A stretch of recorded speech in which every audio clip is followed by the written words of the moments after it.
Hello, and welcome to another episode of the Almost Punk Enough podcast. But this podcast is not just another episode. We got something special for you. This is someone whose music was part of my gateway into a lifelong love of punk rock as a young teenager. He's best known as a drummer for the Descendents, All, Only Climb, Black Flag. He's one of the main people behind the Blasting Room Recording Studio. That's right, we're joined by the legend Bill Stevenson. If you don't know about his work, along with Jason Livermore as producers and recording engineers, there's way too many bands for me to possibly mention. I'm positive, though, that he's worked with some bands you have heard of and you're fans of. And my name is Daniel. I go by the pen name Rizchex on that'sgoodenough.me.com. And joining me in this episode is Mikey, the co-host, because there's no way I was going to do this one by myself. We talk about the re-release of the Descendents' first three albums that are out now on vinyl, CD, and cassette. We talk about some of the decisions that went into making the album, what remastered fart sounds sound like. Of course, we touch on the Blasting Room and some drumming stuff. We talk about if there's going to be any new Descendents music coming out, and there's several other surprises. You don't want to miss this one. Let's get into it. I'll stop talking. Let's go. Yeah, you're punk enough. Oh yeah, that's good enough for me. All right, I'd like to welcome Bill Stevenson to the Almost Punk Enough podcast. Thank you so much for joining us today. I'm joined with Mikey, and thank you for being here with us. Well, thank you for having me. So the news came out that Org Music is reissuing a bunch of your original recordings on vinyl, CD, and cassette. And Enjoy just came out. That would be the third one after Milo Goes to College and I Don't Want to Grow Up. And they will be available on both like a regular version and a Blue Note sort of version. And from what I understand, it's available online, and you might have them at some live shows. So this came about, I believe, from the press release I got that you recently reclaimed ownership of these remaster recordings. So what was that about? Like, how did that process work, and why are you reissuing these now? Well, yeah. There's a 30 year or 32-year copyright reversion. Okay. So, yeah, we just basically got our records back from SST, which was really great because in the first place, our royalty rate over there and just our that relationship just became kind of fraught with, I don't know, it wasn't working anymore. Okay. So it's, and Org is really doing a great job. So I couldn't really be happier with how it's all going. Yeah, and Enjoy that came out in 1986. And and by the way, I saw I Don't Want to Grow Up was the 41st anniversary of it was last month, or was last week, if I'm got my facts straight. Yeah, all these anniversaries. We've got we've got the 30th anniversary of Everything Sucks, and Yeah. the like 90 billionth anniversary of Milo Goes to College, and the 41.625 anniversary of whatever. Yeah. I'm starting to count decades Yeah. nowadays instead of years. Enjoy. You're also listed as the producer. Was that the first Descendants record that you produced? Um I kind of slithered my way into that title just by kind of taking an interest in audio engineering and sort of song arranging and all that. But usually with our records, I mean, we all kind of work together on it. I mean, the the traditional role of producer is someone that's really kind of conducting the whole thing. But I mean, our band operates more as a democracy. So I think with respect to Descendants, me being producer, it's more the role of like a glorified engineer. Was the first album you produced? Was that a Black Flag? Was it My War? Was that the first one? uh, I suppose that was the first one where I had even a little bit of like Okay. a hands-on sort of input about how things should be.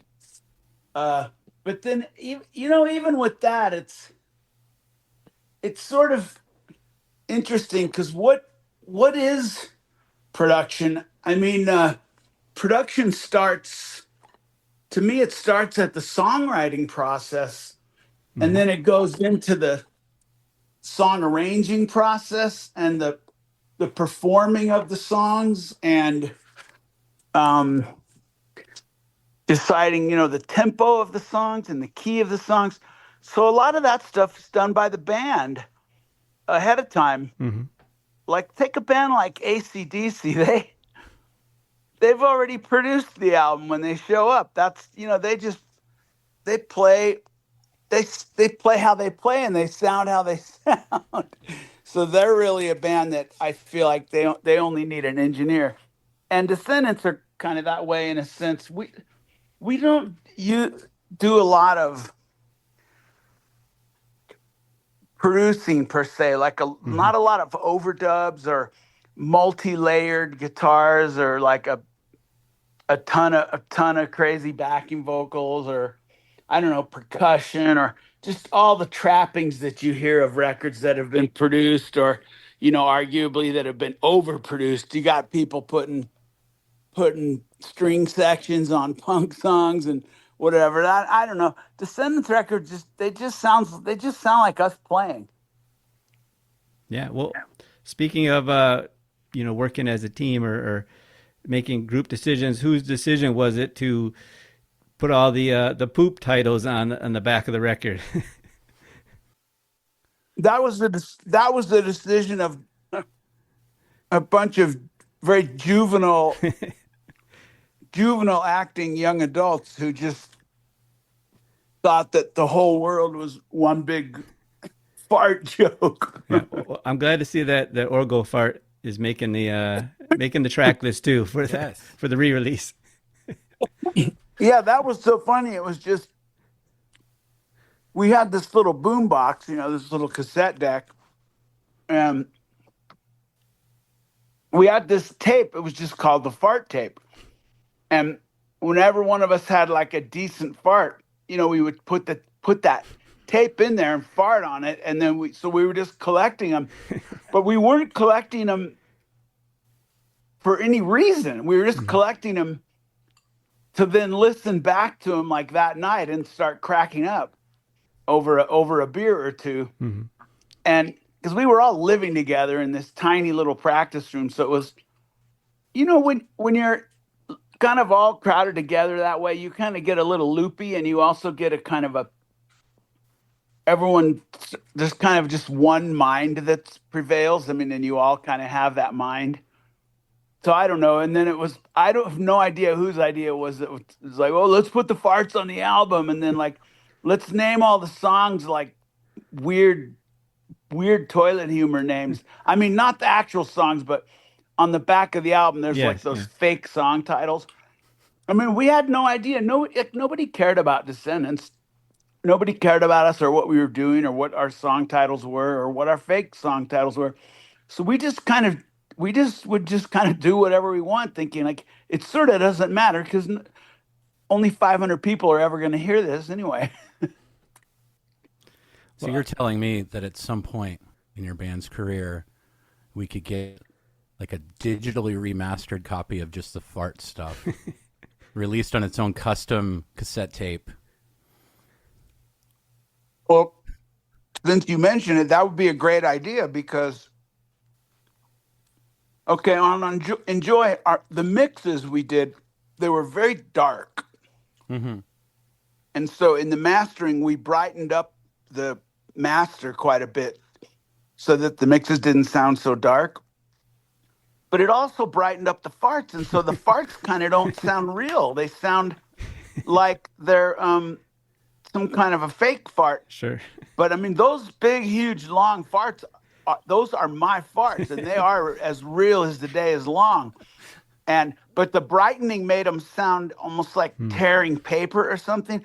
Now they are trebly because I do this thing where I manipulate that area a little bit, kind of like, you know, when you blow up a balloon, and then you can kind of put your fingers at the end of it and let the air out and make it make noises. Mm-hmm. So I can kind of do that.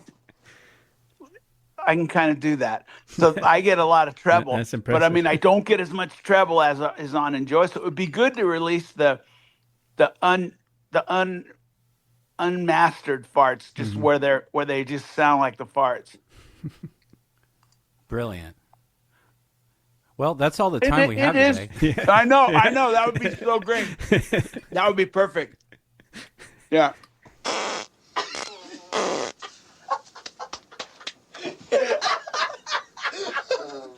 Oh my God. That fucking stinks. So I had the pleasure. I was doing this over Zoom during the pandemic before you were with me, Dan. But I got to talk to Doug for a while about. I asked him a bunch of questions about sour grapes because it's one of my favorites. He told me this beautiful story of writing the bass line out on the front steps of I'm assuming the place you guys were all living at. Yeah. That was for me as an I guess a late bloomer Descendents fan, born in '84. So when I was given what your discography was at the time, it was quite vast already.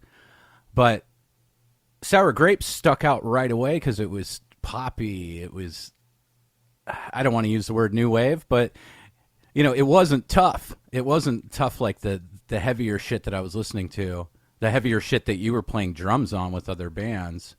So was that kind of the same mentality as the Fart tape? Was just, nobody cares. This is just for us, right? So let's do what we want to do. Let's mix genres. Let's kind of spin this together. Yeah, unfortunately, we don't think things through that way. Just the band members bring in songs or song ideas or half songs, or in the case of Sour Grapes, Doug had kind of just like chord progressions, or bass note progressions. And we make up songs, and it's really true that Enjoy is the Descendents under the influence of a lot of the new wave stuff, like whether it be Oingo Boingo. You can hear Oingo Boingo popping out on like 80s Girl. Mm-hmm. And you can hear Billy Idol solo popping out on Sour Grapes and Green. So yeah, we were under that influence. So I think when Milo wrote the vocal part for Sour Grapes, he was almost trying to kind of be in character of being, kind of Billy Idol or something very tongue-in-cheek, almost like making fun of us being under the influence of new wave. That's perfect. No, and I definitely hear that. I just think inadvertently, especially for younger generations of punk bands, you almost handed this like piece of paper to every other punk band that was up and coming and said, hey, you don't have to scream the whole time. You don't have to be fucking tough all the time. And I think that's what makes Enjoy so, I'm not going to say enjoyable. That's what makes Enjoy such a great record to listen to, I think, is because the variance in genre really sticks out on that one. Well, I think in terms of it being melodic, I Don't Want to Grow Up is way more melodic. That's the album before it. And in terms of us just mixing up every possible genre we could think of, that really started coming into effect on the on the record after Enjoy, the Descendants All album, the blue one. But you do have a Hurtin' Crew, which is definitely like a variant style, a little more heavy, and it's one of my favorites too. It's one that I don't think I've ever heard you play live either. I don't know how often you've played that live, but that one's.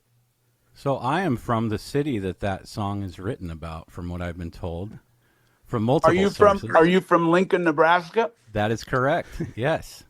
Well, I And, mean, it's a true story. And like in high school, we would say, like, if something wasn't going the way we wanted to, we would say Hurtin' Crew. Like we're hurting. Like Got we are a hurtin' crew. Um, and so we just paired up that saying that we had been saying since high school with the fact that in Lincoln, Nebraska, like when we started our set, it was the opening band and their girlfriends watching us. But by the time we were like 4, 6, 5 songs into it, the opening band left and their girlfriends left. So we were literally playing to no one. It was awesome. So that venue is obviously long gone, but it's revered in Lincoln as being this like incredible, amazing, up and coming punk venue that is told in wise tales. So when Doug confirmed for me, and then you actually played that song when you performed in Lincoln, I don't know, 6 or 7 years ago now. The origins of that song, it was amazing to confirm that. I thought that was just some weird urban legend that went around every shitty town. Yeah, the club you're talking about, the Drumstick. Yeah. I love that club. I played there in Black Flag. I think maybe all played there too, but this particular time nobody came to the Drumstick that night, the night we're talking about. Well, we wear that badge proudly, Bill. Oh God. Well, I wanted to kind of get back into Enjoy a little bit, and just as you were progressing as an engineer, that's something I love about the discography is hearing, in particular, your drum mixes just get better and better as you figured out what you wanted to do. I kind of wanted you to touch on like the eureka moments, and perhaps they didn't happen the way that I'm thinking, but the snare on Enjoy, for example, is so significant compared to the record before that or the record before that. Were you just fucking stoked the minute that you dialed that in, or was that something that kind of happened as you were mixing? That was just that kind of deep Gretsch wooden snare. That's a snare I toured with a lot in Black Flag and in Descendants. I guess it was tuned pretty tight, and I was using a more deliberate than normal rim shot. So it's very sharp. It's very attacky sounding. Mm-hmm. Yeah, and I don't know. There wasn't any magic EQ or anything. It's just kind of that's how that snare sounded that day. That's great. Well, speaking of like the snare sound, I wanted to go back to My Age because I've heard you say that song is one of the more difficult ones for you to play. And outside of like Only Crime, you've heard you say that one's difficult, and I assume it's from that super fast snare song. I'm not a drummer, so I don't know, but is that one of your favorite songs to play, or is there other songs that you like better to play, like that puts a smile on your face? I know you don't like to pick favorites of things. I mean, I like My Age because it's a challenge, to get through it. It's kind of always been a challenge, even when I was a kid. But now that I'm quite a bit older, it's a challenge to kind of get through it without messing it up. Yeah. I mean, My Age is weird because it was the first song I ever wrote. Mm-hmm.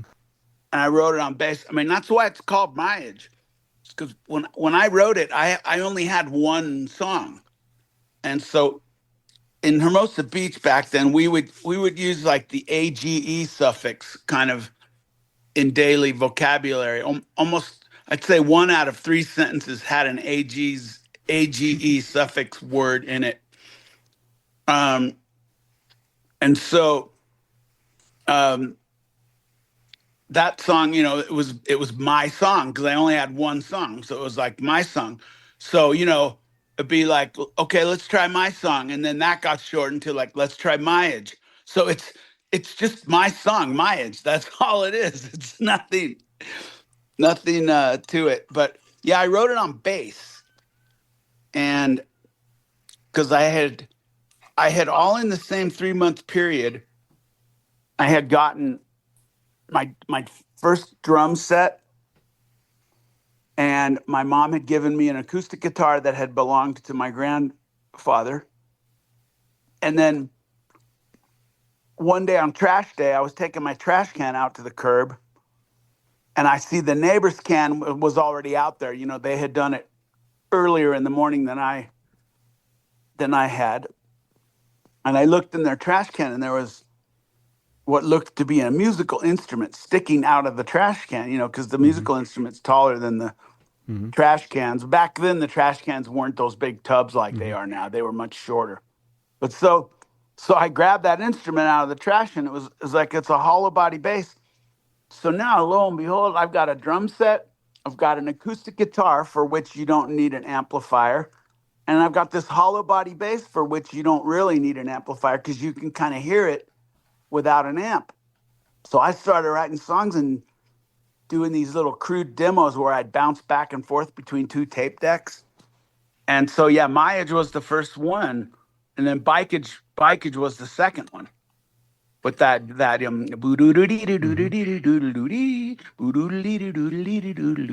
that thing Mm-hmm. and all that. And those two are still classics that you still everybody wants to hear and you still play today. That's amazing. Yeah. Yeah, that was my first and second song. Nice work, Bill. Well, I'd like to also talk about the blasting room some. I believe it's 31 years now. You've been the blasting room has been in business.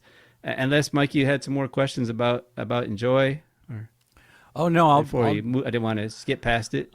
I'll bounce to whatever. Okay. I'm stoked to hear some about the blasting room as well. Well, I wanted to touch on because you mentioned Bill, what is producing and engineering and you do some of both. Is to you? I mean, what is the difference between engineering and producing, or is there one that you prefer or you do more of?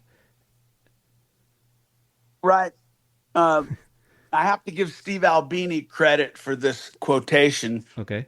but I use it all the time because it just really rings true to me. Um, there isn't a prerequisite for being a record producer. Mm-hmm. The only prerequisite is just for someone to have the audacity to call themselves one. You got producers Sure. just sit on the couch and smoke pot and say, "Oh yeah, Mm-hmm. man, I like the vibe," or whatever. And then you got producers who are also audio engineers Mm-hmm. and who get in there and are actually in there doing the work, as well as offering any creative insights if and when they arise. And I guess I kind of fit into. I typically engineer the things that I produce. Mm-hmm. I'm not much of a like sit on the couch and Mm-hmm. make a creative comment every 30 minutes type guy. I'm not that guy. In fact, when I do have an engineer, I usually end up just going here. Just let me get in there. Let me do this. I can do it. Sure. I can do it how I want to do it. I can do it quicker, and that kind of thing. Is there one of those aspects you enjoy doing better, or is it just you want to be entwined in both?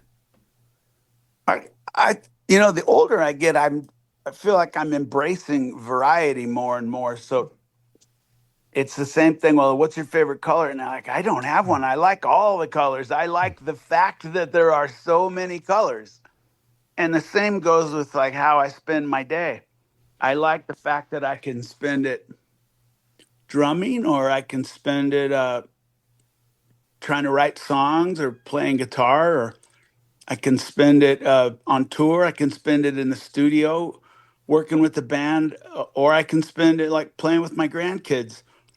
Uh, so I like all of it, even and with the cities too. I like all the cities. I like the fact that we get to go play in so many different places and meet so many people, and sometimes we get to meet so many different kinds of people, different that have different backgrounds and different Mm-hmm. interests. Well, that's your credo is to achieve all. So That's true. I definitely wanted to touch on, and I think that you kind of already paved this when you were talking about Descendants showing up, and kind of the performance was the production, right? You are responsible for a lot of very epic, like Epiphat records that, like, we'll say like Frenzelrom or Rise Against or something like that, where like the band has an established sound. Wait, did you just hold on? I think you just said a genius thing. Did you just said Epiphat Records? Yeah, well, Oh, I love that. I stole it from our head editor Jeff, though. I No, I gotta give love it to it. him. Yeah, because there was that kind of whole decade where I felt like I kept hearing the same record over and over again, but with a different band's name on it. Like, Yeah, and so I mean, I know what you're getting at. I have like weird dismissive things that I say like that too. It's so spiteful to be dismissive, but sometimes it feels pretty damn good, doesn't it? well, I love these albums, but they have a very particular flavor to them, and for someone that was obsessed with drumming and guitar playing and bass playing and all of these punk bands coming up, it was almost nowadays, love them or hate them. I'm hearing a lot of bands that I grew up to getting John Feldman's engineering treatment and production treatment. So I'm hearing bands that I know what they sound like already, and they're coming out of the John Feldman grinder sounding like a shiny piece of plastic. But I'm trying to follow along here, but I'm sorry, I'm not sure who John Feldman is. I'm gonna guess. He's not, is he the Goldfinger guy? Correct, yes. Okay. Okay. So yeah, I mean, I know who you mean, but I'm not familiar with his particular brand of drums that have been quantized to within an inch of their life, vocals that have been auto-tuned to within an inch of their life to where they sound like keyboard notes and like so on. I mean, is that kind of what you mean, or I don't know because I've not heard. Correct. Yeah. You are absolutely correct. Yeah. I And mean, so, I don't really like. I don't care for that sound because I have kind of a pretty big bullshit detector, and I'm turned off by stuff that's, you know, inhuman. exactly, A- yes. and so some of that stuff turns me off, but at the same time, I guess there's a place for it if there like if perfection is kind of the goal, then that might be where to be. But if cool or bitchin' or rad or kick ass are the goal, those aren't you can't quite go that far in that direction of editing everything, or you'll miss your freeway exit for cool, and you'll just keep right on driving past it, and then you're waiting for the exit for perfect, but there is no exit for perfect. Perfect doesn't exist. Usually if something's perfect, it isn't very cool or very bitchin' or very gnarly. I really like the way you put that. And so that my incredibly long-winded statement question. I grew up to a lot of these records that you produced. My first thought when Revolutions per Minute came out was not only this record sounds incredible, these guys deserve this. I've been following Rise Against. They put out this record that sounds incredible. But I also said, God damn, I got to wonder what somebody like Bill thinks of this incredible double time drumming. Or when the drummer from Frenzel comes through and smashes through their album. These are drummers that were raised on your drumming style and then have put their own kind of spin on it. what is it like to engineer and mix these types of productions? Okay, my first thought is about the the lineage there, the heritage. I feel like those bands. I feel like those bands were influenced by um, first by Little Alan from Wasted Youth or Lucky Lair from the Circle Jerks, because they like Alan from Wasted Youth was the first guy to do that beat. Let's just call it the fast beat. The beat that Fat Records is built on. Yeah.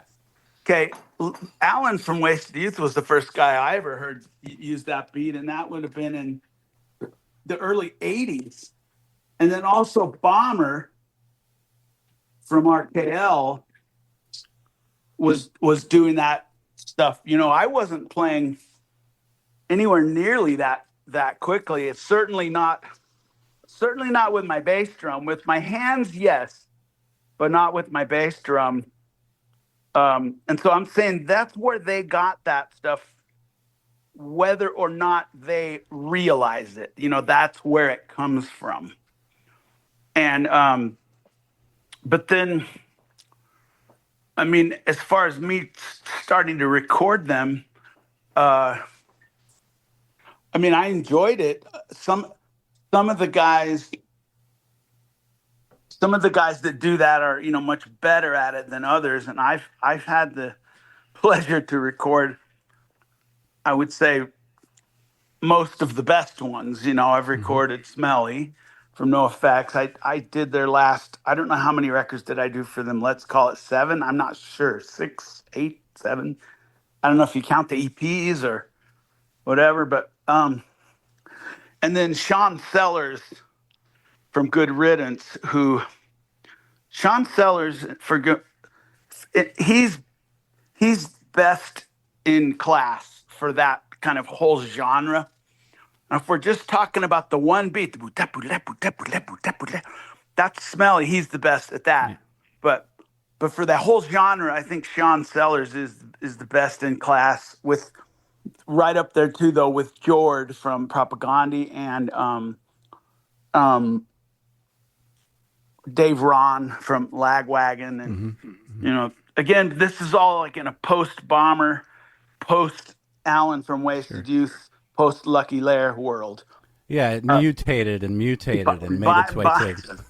Byron too is hell Oh, hell of a drummer. If we're strictly kind of speaking of that, that subgenre of punk rock. Yeah, no, I mean it's great.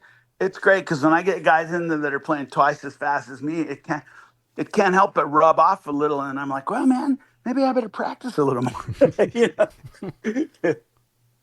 Yeah.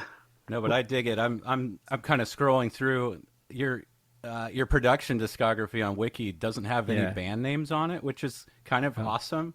It's just the name of the record. I never looked at it before.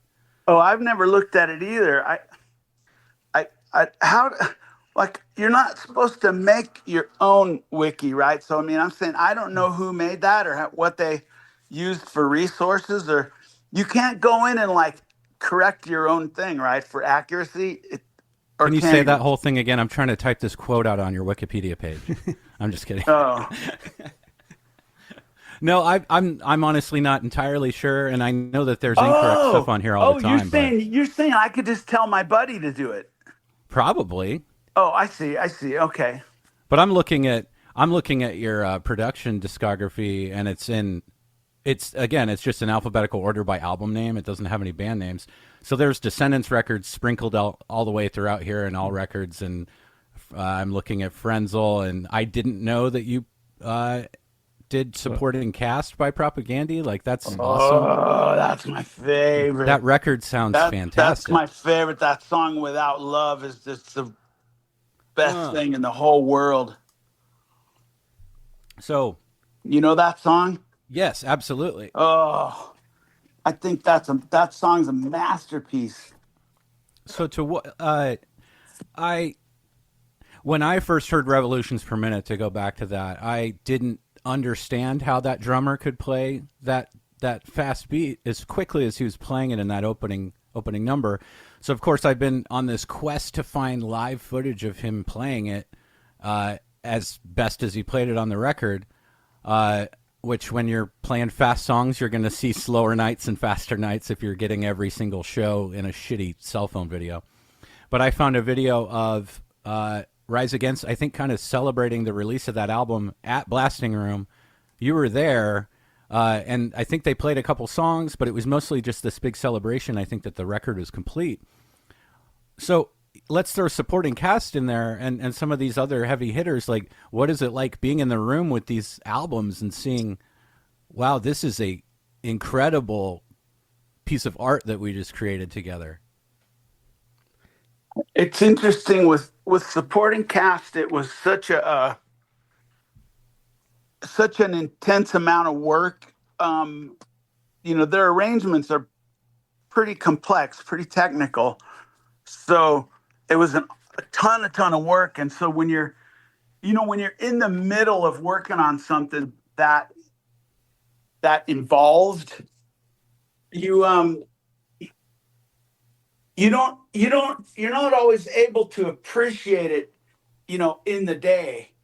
It's kind of like maybe 6 months after it was all finished and it came out, and then I went back and took it all in as a completed thing instead of as this insurmountable task that I'm in the middle of that I'm not going to finish on time, and to just take it in. I was shocked. And I remember texting with Tim from Rise Against, like right when it came out. And Tim's just going, oh my God, this lyric sheet is like, this is like I carry it in my wallet, and we were just blown away. And I just fell in love with that song, Without Love. That's one of the things that is, in terms of me having my hand in recording it, having my hand in hopefully making it either as good as it can be, or maybe even making it, a little better than it was when it came in the door. I mean, that's something I'm most proud of. But then they've been recording their own records lately, but they've been sending them to us to mix them. So my studio partner, Jason, he's mixed. I want to say we've mixed the last like 4 or 5 of their records total, something like that. Yeah, that sounds about right. Yeah. We're going to step away for a quick break here. And we're back. Thank you so much, Bill, for your patience. Oh, yeah, no, it's my pleasure. I'm glad to, I thank you for your time, having us on. I mean, I always think, wow, it's cool that people even still want to, do an interview with us or whatever. I mean, who wants to hear like, the 10th Descendants album or the 10th whoever's album, that's like, or whatever. It's just like at a certain point, it's like, okay, you're an old band, shut up. But so I'm always flattered when people have any kind of interest in it at all. No, this is truly an honor I can speak for Mikey too, for both of us. I know for myself, the Descendants was one of my, gateway bands that got me into lifelong love of punk rock back when I was a teenager. So this is a big deal for me. I know. So I appreciate it very much. Yeah. Well, speaking of like personal stuff, I had a couple of personal sort of experiences I wanted to ask you about. I don't know if you recall, but somewhere in the mid '90s, I was actually living in Madison, Wisconsin, when Milo was doing his postdoctorate there, and all played a show at like an outdoor venue. I believe it was put on by like the student union, so it was like a free show. Yeah, I remember that show perfectly. Okay, yes. You remember that? And if my memory serves me correct, Milo was like in the crowd, and got up on. You called him up on stage, and he played some Descendants songs with you. If I remember that correctly. Oh, wait a minute. You're talking about when we played Madison? Yeah. It was the Descendants show. I thought it was an all show, and Milo just happened to be there. Or maybe okay. maybe I'm remembering it wrong. Okay, I can't say then. Maybe Okay. there wasn't. Maybe I'm getting my shows mixed up. Who knows? Maybe we're all becoming Yeah, me. female. But I always count that as my first time is seeing the Descendants because he did play a few songs, and at that time I hadn't seen it because he was doing his postdoctorate, and I'd only seen all at the time, which You're saying it was an all show. Okay, was it outside? it was outside, yeah, I in like a big I'm grassy area. I'm pretty sure that was a Descendants Oh, show. maybe I'm remembering wrong. I'm getting pretty old myself. So the other thing I want to ask you about was I've seen you play just recently with Frank Turner, and then I saw you play about 6 months ago in the Charlotte area. And both times you had opening bands that were just incredible. With Frank Turner, you had a band called No Bro, and then about back in like July or August, you played with uh, I'm totally drawing a blank right now. Another band. Buzzcock, Circle Jerks. Teen Mortgage was the name of the band, Oh and yeah, and, Team Mortgage. I and like both Team both those Mortgage. bands killed it, and I'm now fans of both those bands. Did you have any say in the picking those bands, or was it something just the promoter or the venue picked, or is that something that you get involved with as the band to choose? Because whatever you're doing, the opening bands for Descendants have been just killing it. Well, yeah, we that's something that we're in control of, if you will. Hmm. But it's usually a team effort. We'll talk to the promoters, we'll talk to the our booking agent, and we'll talk to each other, the band members, and just try to kind of come up with something that seems like it might be cool, it might be fun, and yeah, we've had pretty. I feel like for the last 3 years or so, we've had good fortune that way because we did. God, we probably did over 100 shows in the last 3 years with Hmm. the Circle Jerks, Hmm. and we had Negative Approach on there for a lot of Hmm. those. We had the Adolescents on there for a lot of those, and then we did two separate little tour runs with the Buzzcocks, and that was super fun too. And I want to say I can't remember. Is that the one where we had Teen Mortgage, or was that or then there was the Scowl. I liked Hmm. Scowl a Yeah. lot, Yeah. Well, and those, but I yeah. like No Bro a lot too. They Yeah. rip. They rip. Yeah, that's what I'm saying. Like, Circle Jerks and all those bands are awesome, but they're all bands I'm familiar with and like. These are bands I had never heard of before the show, like No Bro and T Mortgage. I barely had heard of, and they just both of them are like blew my mind. I was like, where did these bands come from, and where did you find them? So. Yeah, I don't know. Things come across the Mhm. one friend will tell another friend. You know how it is now because Mhm. I don't know. I wouldn't know how to go to like like let's say I needed a plumber. I could go online and figure out well who's the best plumber. Okay, and that's pretty easy. You can look at how many stars they have in their ratings and this kind of thing. But with bands, it's the wild wild west. You just have to. I almost feel like you're better not to listen to anything that's out in the real world. You have to listen to like friends of friends or Mhm. acquaintances or like some dude you just end up in line at 7-Eleven with and he's got a t-shirt and it says, "Oh, this is the Voopel and I'm like, "Oh, hey, cool. What do the Voopel sound like?" "Oh, well, they're really great." And then I go home and look at them immediately. I feel like that's the way I'm having the best luck finding just new things to be into. Or the other thing is to ask my kids. My son's 25 and my daughter's 28. I mean, soon I'll be asking my grandkids because I want to know what people are doing whose brains are still growing, whose Mhm. minds are still open. When you get older, it's pretty easy to develop a narrow mind and to just kind of go, the same thing my dad told me. He told me that all the music I was doing and listening to that he said it was all noise, and it's like, Dad, just because this isn't something you grew up with, that doesn't mean it's not good. So I try to go out of my way to keep a keep a really open mind, and just, yeah, you run into someone and they they've got a T-shirt, or that, you hear them talking about some band or their friend, and you, hey, what's that? What's that? Well, circling back to the producing and engineering, I don't have the kind of experience. Definitely not you or Mikey has. I've only dabbled in a little bit of home recording. That was over 25 years ago. But I've gotten back into it a little bit just because my daughter plays guitar now, and she's getting to the point where I might want to record some stuff.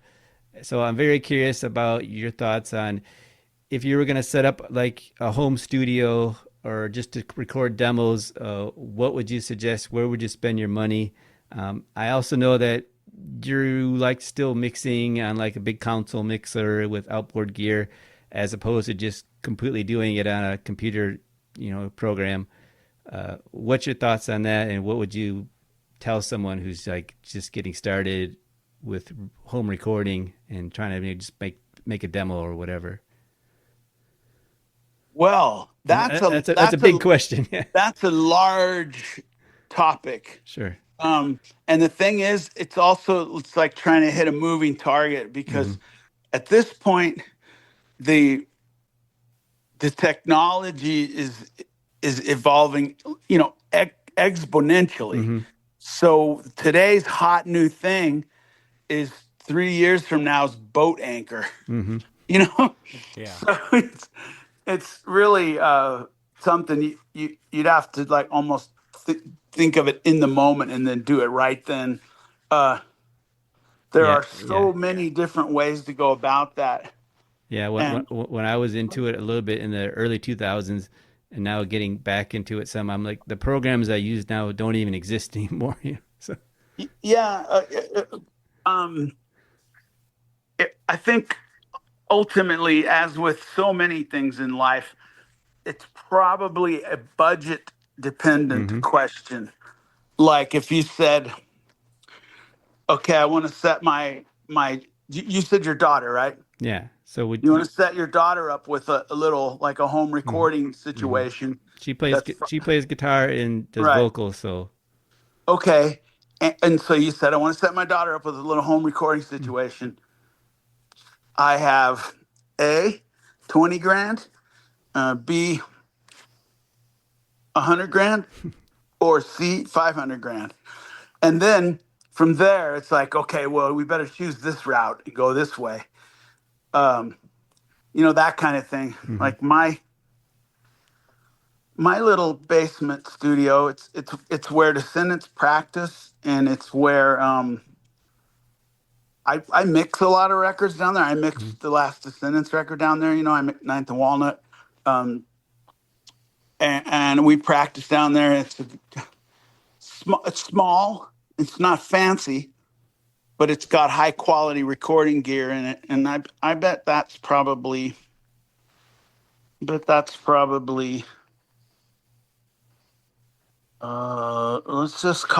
let's call it 35 grand worth of stuff in there, recording stuff. But then you could do that for half that, or you could do it for, triple that or Hmm. whatever. It's Hmm. just really, really depends. I mean, these days, all indications are leaning toward, not a lot of people are working it with consoles anymore. Not a Hmm. lot. Hmm. And so this idea of just having, a certain amount of outboard preamps and a certain amount of maybe outboard compression, and some good mics, and then to just do it all in Pro Tools. That seems to be where things are heading or trending, for better or for worse. It's just tremendous upsides and also some downsides to it all being kind of digital like that. So I know that's a vague answer, but Hmm. I would be remiss to send you like a list of stuff to buy. That wouldn't be. Well, I was looking more like, more vague. Like you spend your money on your microphones. Is it, do you, like back in the day, I had a little Mackie mixer board, and now I'm thinking, well, why would I even need that, nowadays, that kind of thing, Would I rather What's spend funny is rather spend the money on a better microphone or with this or that, better yeah, it's amp? funny. The first blasting room console was a Mackie Uh-huh. 32 by 8. Uh-huh. That was our first console. Like that's what we recorded Everything Sucks on. That's what we mixed, like that Hagfish album on, Shades Hmm. Apart, the Lemons. A lot of those first wave of blasting room bands. Uh, Now we've got an SSL in there. Hmm. Um, but then our other studios just have more modular stuff.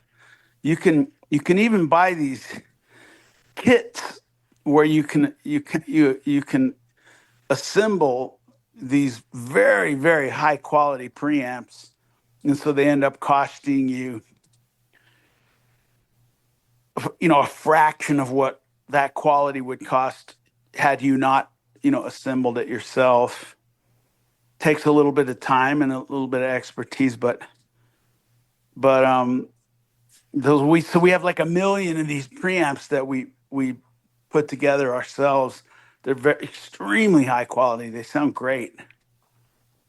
And uh whoa, who's in here? Oh, I see. The dog just came in here to poop and that's it. Just like I'll go I'll go in the recording room and poop, but like I don't have any other reason to be in there. I'm gonna go in there, I'm gonna make my statement, and then I'm gonna leave. See, if I did that to him, what would he do? That's amazing. See? Well, no, that's the old one that's like petrified. Yeah. And there's the new one. I gotta get a paper towel for that one. I'm not afraid of these petrified ones. You just Yeah. wash your hands. Sure. But wait, I forgot what the last question was. I think we pretty much answered it. Oh, Um, right. It's just me trying to weasel my way out yeah. of telling you what recording gear to buy. Because honestly, like And not just for me, it's for anyone who's starting a band that, doesn't know where to spend their money, what little money they yeah, might have, depends on it just depends on what the budget is. Oh Hmm. no, it's not a poop. It's a bluey. Anybody over there play drums? Oh yeah, it's like It's a a moon bluey. gel. Yeah, it's a moon gel. Dirty as hell. It looks like a dog turd. It did. I thought it was. They're like the world's oldest, grossest piece of bubblegum. It's not a poop, so I haven't touched any fresh poop. I know that we all feel better about that.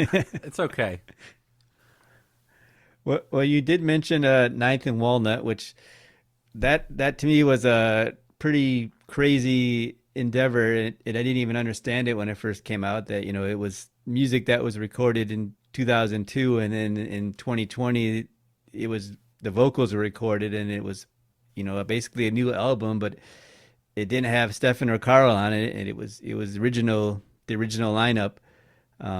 That was pretty neat concept, but I guess everyone wants to know when are we going to get a new Descendants album with the current lineup like of new stuff.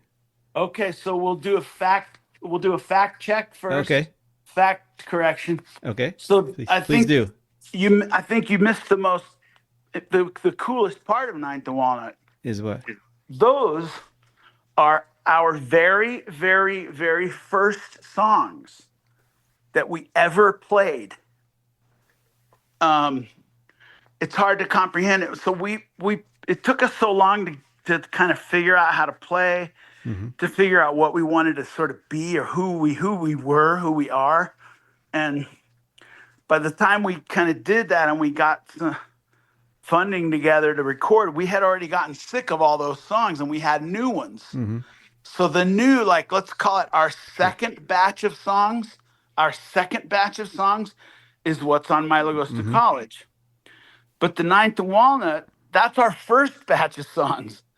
So that's why we did that, is because it had to be with Tony and Frank, because that's who it was when we did it, you know. Some of those songs like Crepe Suzette, Like the Way I Know, Grudge, Lullaby, I mean, those were the very first songs I ever played with a human being. And so that was just a flood of good, fun memories. What happened is, me and Tony and Frank were hanging out in like the late 90s.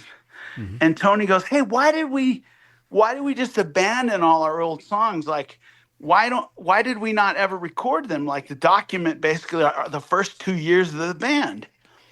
And I go, well, I don't know, let's do it now. So we got together in 2002 and we recorded them just the same way we did Milo Goes to College, just all live in one room together, you know, no overdubs. And then Milo did the vocals later. He was real just wrapped up in his science for years and years and years. And I didn't want to like bug him to, hey, let's finish the Ninth and Walnut thing. But then we had a window in COVID, and I'm like, here, I'm sending you all the instrumental mixes, do the vocals, because he's got a little recording place in his house too. And so there you have it, Ninth and Walnut. Because I'm the kind of guy, okay, I don't know about you, but I don't trust prequels. I think that's just somebody trying to make money. You know, I always think that. And that's why when we release Ninth and Walnut, I hope nobody thinks that, because I have proof. I mean, I have practice tapes of me before my balls had even dropped. Like, I had a really high voice, like of us practicing these songs. These are our very first songs. And so I hope people, you know, embrace that and believe that, because we would never do something. You know. And I did realize that. I skipped over that and went right to when you recorded it. So my apologies.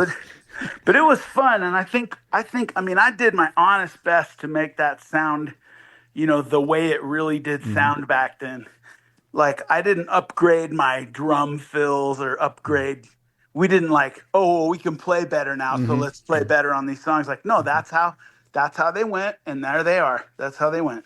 That's awesome. Yeah. More of an archive. Like, yeah. And then that's well put. Yeah. And then new stuff. Yeah, we have about 20 songs recorded already, new ones. We're waiting maybe for like 8 more, and then we'll have enough to put an album out. Okay. I mean, the album's not going to have 28 songs, but yeah, I don't know. We just sometimes the older we get, I think I like to have a lot to choose from to put on the record. And is that songs that you've recorded, or just songs that you've worked on? No, we have 20 recorded and mixed. Okay. Yeah, 20 recorded and mixed, and we're kind of waiting for maybe 8 more. So we're getting close. Yeah. In today's modern age of remote capabilities, have you thought about reintroducing the whole fart recording thing? So funny. In an interstate way. It's so funny because I'm not the guy anymore. Like, I was the guy back then. My bands, I've been in bands where I walked into the room and I go, oh shit, this looks like an intervention. And it was an intervention. It was a fart intervention. Like, telling me they can't tolerate the amount of farts and the smell while they're trying to work in the practice room and stuff and on tour. And I mean, inside, I'm like dying laughing, going, I can't believe these guys. What is wrong with them? But in the outside, I'm going, well, okay, I'll try to, I don't know, hold them in. I mean, what do? You can't hold them in. No. I've had a few friends and acquaintances in my life where I don't think we had an intervention, but we were definitely like, dude, there's something chemically going on. Like, with what you, died inside of you, Bill? It smells so bad. Yeah. Can you just find a way to do that somewhere else? Yeah, but I mean, I'm talking about for like 2 decades, I farted one super gross, gnarly fart every 10 minutes for 3 decades. You can ask Milo, ask anybody. I mean, I'm not making it up, but the thing is, I'm not the guy anymore. Milo's the guy now. Was it? Milo's the guy with the rotten bowels now. I like You barely pass the fart. torch to him. It's weird. I barely fart now. I mean, I fart like as much as a normal person. Was it all the fish you were eating? Is that what it was? No, I mean, it's probably carbohydrate. That was in the like, get your grains, eat your oat bran and your bulgur wheat and whatever. And that stuff, broccoli, that stuff. I'm not eating nearly enough of those, those real fast, those kind of cheap carbohydrate. And I have to blame it on that, even though that sounds so douchey, like CrossFitter paleo guy. But but I mean I think there's a direct correlation. So we sat down with the legendary Bill Stevenson to talk about flatulence and a little bit about music. Mostly farts though. Well, Yeah. isn't that one of the all logistics? Won't flatulence or something like that? Yeah, thou shalt not suppress flatulence. Exactly. So you guys need to shut up. I'm gonna fart and you're gonna shut up. Like, oh, but the best thing, you know what the best thing is? Oh, okay. I had a brain tumor 15 years ago, right? Yes. Yes. So, oh wait, can you see my scar? Yes. Oh yeah. Yes. Am I holding it in the right spot? Yeah, we can see it. Yeah. So I had a brain tumor, and in order to get the brain tumor out, to make sure they kind of got it all, if you will, they had to remove my olfactory nerve. And so I can't smell farts anymore. I can't smell anything anymore. So those guys hate me because, like, if they fart, it doesn't bother me because Yeah. I don't even know what happened. Apparently, the dog knows it too. So Yeah. Yeah. Yeah. What do they say? Dogs have like 1,000 times strong smell as we do. Mhm. Something like that. Like if a dude farts in Alaska, my dog knows it.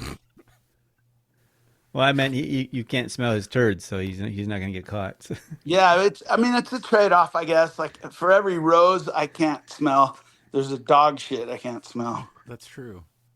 And in today's age, I want to say there's more bad smells in the world than good smells. I'm gonna agree with you on that one, yeah. Well, we've already kept you almost an hour, and I don't want to keep you too long. I appreciate your time. We hardly touched on Black Flag and all. I did see that Chad Price and Scott Reynolds have been doing like an acoustic set together with Russ Rankin from Good Riddance. I don't know if you still keep up with those guys. If you checked in that Oh stuff yeah, out. I keep up with them. Yeah. I mean, those guys are all three of those guys. They're three of my best friends in the world. Yeah. Yeah, we're all very close. Is there any chance will there be another all reunion maybe at the next Blasting Room reunion maybe? Oh, what am I saying? So All's doing a little run of shows um, at the top of August. Oh, they Little are. Okay. shows. So if you drew a line from Denver to kind of like Toronto, Mm-hmm. we're gonna do I think 8 shows. Yeah. Okay. All right. Nice. Is there anything else you want to promote or shout out while we got you on? No, I think we covered it here. Let's look at Ornette Coleman. He's my favorite. That's great.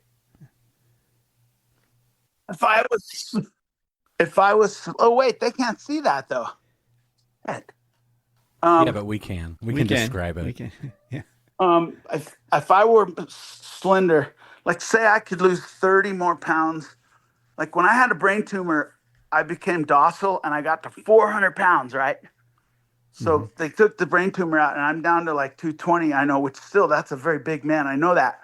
But I mean, that's still, I lost 180 pounds. But so anyway, if I could lose like 30 more pounds, if I had like a slender physique, I would rock the hell out of that pink suit, that lavender suit that Ornette Coleman had on.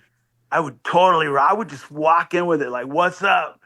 It'd be great. Mikey, do you have anything else before we wrap it up? No, I don't think so. I wanted to thank you so much for giving us the time, Bill. Again, yeah, we're big fans, so we appreciate all the transparency and all the info and all the humor. You're a good guy. Yeah, it's fun. I like these things to just be whatever they turn into and last Mhm. however they last until they're fun. I like it, and we appreciate you, giving us the attention and everything. It's our pleasure. Yeah, no, I appreciate it very much. I feel like I could talk forever, but I don't want to keep you too long. And like I said, thanks again for being one of the bands, multiple bands with Black Flag and all, and the Descendants, and for paving my way into the lifelong love of the pop punk realm. I really appreciate it, and keep doing what you're doing. Keep Okay, well, and the producing too. I mean, I was gonna list off some of the bands that you've worked with that I found interesting, but I was like, oh, this list is way too long. It goes on. we'll save it for next time. Yeah, we recently did some podcasts with like a Wilhelm Scream, Polly, the Casualties, and Big D and the Kids Table. So I'll shout those out just because you can go back at some of our previous podcasts and listen to our interviews with those bands. But the list just goes on and on. So Well, you guys have a good rest of your day then, and you too. I'll catch you at some point in the near future. You too. Thank you very much. Okay, see you. See ya. Have a good one. When I get the time, I like to sit down and write a little rhyme for you. Just a couple few. I tell you what you mean to me.